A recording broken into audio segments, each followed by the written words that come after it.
এখন অনুপম দা সামনে আছেন এবং আমরা লোয়ার অক্টেভের একটু প্র্যাকটিস করব।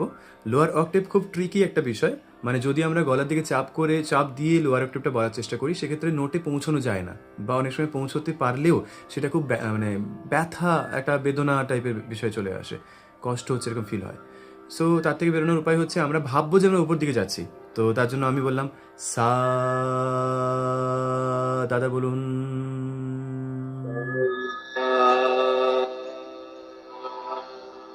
এবার সাত এর পরে নি, ওপেনলি বলুন নি। না, আপনি সাইড টোনে বলে ফেললেন। সায়ের আলাদা টোন, নি এর আলাদা টোন।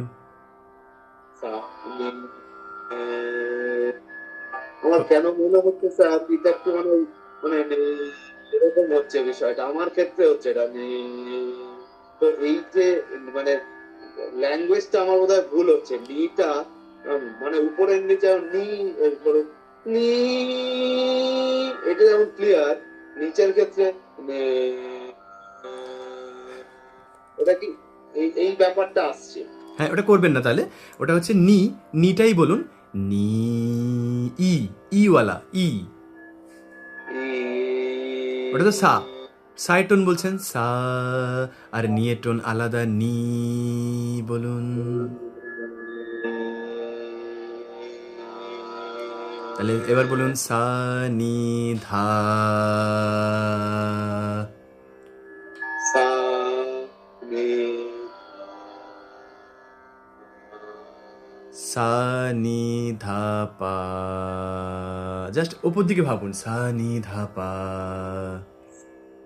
সা নি ধা পা। এই তো দেখেছেন কত সহজে হচ্ছে। সা নি ধা পা মা। সা নি ধা পা। হুম, অনেক ভালো হচ্ছে। তাহলে যেটাকে আপনি চেপে চেপে করলে কি হতো, সা নি, বুঝতে পারছেন তো, অনেকটা নিচের দিকে। সা নি ধা পা, এটা এরকম করলে হবে না। একদমই তাই। মাটা এখন দরকার নেই, বেসিক্যালি পা পর্যন্তই টার্গেট করবেন একদম সাবলীল ভাবে। হ্যাঁ, বুঝেছি স্যার। দেখেছেন, তাহলে আপনি উপর দিকে ভাবতে আপনার কিন্তু ইজি ফিল হচ্ছে।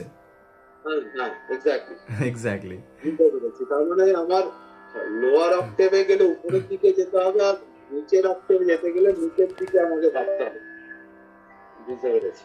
উল্টো হবে বেসিক্যালি, রিভার্স। ঠিক আছে স্যার, ওকে। একদম একদম ঠিক আছে, থ্যাংক ইউ, ওকে।